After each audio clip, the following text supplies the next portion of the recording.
क्या मोदी सरकार सिर्फ एक फिक्र और नजरिया हिंदुत्व की और मुसलमानों को आप क्या पैगाम दे रहे हैं, ये मैं आप पर छोड़ दूं। 49 में धोखा हुआ, 86 में धोखा हुआ, 92 में धोखा हुआ, 2019 और 22 में भी इस ऐवान के जरिए हमको धोखा दिया जा रहा है। केवल एक प्रश्न का जवाब ओवैसी साहब दे दें कि बाबर को वो आक्रमणकारी मानते हैं या नहीं मानते। मैं अपनी तकरीर पर आ जाता हूं सर, तो मैं अपनी बात कर देता हूं सर। तो मैं ये पूछना चाह रहा हूं कि क्या मोदी सरकार एक समुदाय, एक मजहब की सरकार है या पूरे देश के मजाहिब को मानने वालों की सरकार है, जिसको नहीं मानते उनकी सरकार है? हमको बता दीजिए। क्या मोदी सरकार सिर्फ एक फिक्र और नजरिया हिंदुत्व की सरकार है?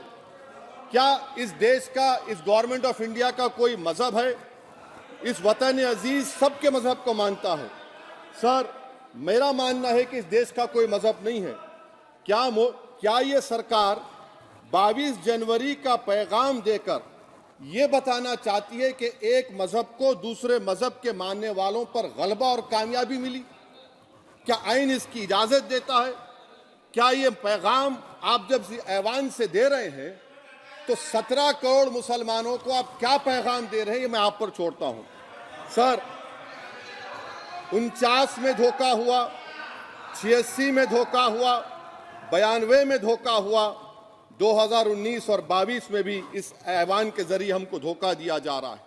और अफसोस के साथ कहना पड़ता है सर कि मुस्लिम अक़लियत को हमेशा ये कहा गया कि तुमको भारत के शहरी बरकरार रहने के लिए एक बहुत बड़ी कीमत तुमको चुकानी पड़ेगी, और हम पर इल्जाम लगा दिया गया। सर, क्या मैं बाबर का स्पोक्स पर्सन हूं? क्या मैं जिना का स्पोक्स पर्सन हूं? क्या मैं औरंगजेब का स्पोक्स पर्सन हूं?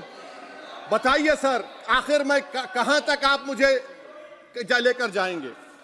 दूसरी बात यह है सर, दूसरी बात यह है कि फिर 6 दिसंबर के बाद देश में फसाद हुआ, नौजवानों को टाडा में डाला गया, जो बूढ़े होकर निकले। यकीनन आपकी सरकार नहीं थी, आपकी सरकार नहीं थी। अच्छा, बल्कि मैं तो मर्यादा पुरुषोत्तम राम की इज्जत करता हूं, मगर मैं नाथूराम गोडसे से नफरत करता हूं। मेरी नस्लें नफरत करती रहेंगी, क्योंकि नाथूराम गोडसे ने उस शख्स को गोली मारी जिसके जबान से आखिरी लफ्ज निकले, हे राम।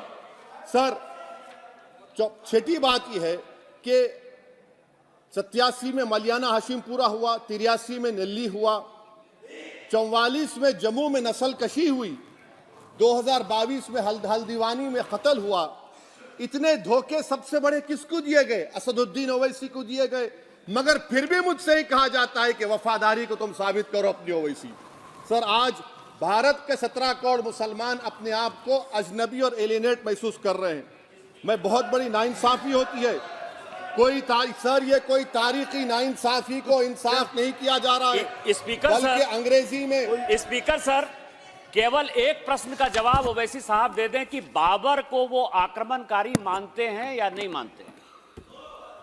पुष्पमित्रा संघा को आप क्या मानते हैं? बताओ, पुष्पमित्रा संघा को आप क्या मानते हैं? जम्मू के वो, कश्मीर के वो राजा को क्या मानते हैं जिसके पास एक फौज थी मंदिरों को तोड़ने के लिए? आप क्या मानते हैं? यही तो मैं कह रहा हूं कि निशिकांत दुबे 47 में आजादी मिली, असदुद्दीन ओवैसी से बाबर की बात पूछ रहे हैं। तुम गांधी की बात पूछते, तुम बोस की बात पूछते, तुम जलियांवाला बाग की बात पूछते, तुम काला पानी में जो मुसलमान शहीद हो गए उनकी बात पूछते, मगर बाबर की बात पूछी जाती है। तो सर, मैं आपको बता रहा था, खामखा डिस्टर्ब किए सर मुझे, मेरा वक्त ले लिए निशिकांत दुबे। सर, मैं आपसे कह रहा था, मोदी हुकूमत ये पैगाम दे रही है भारत के मुसलमानों को कि जान बचाना है या इंसाफ चाहते हो।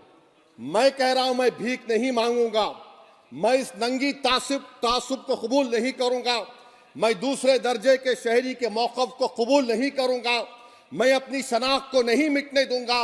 अब मैं झूठी और दिल फरेब बातों पर हरगिज भरोसा नहीं करूंगा।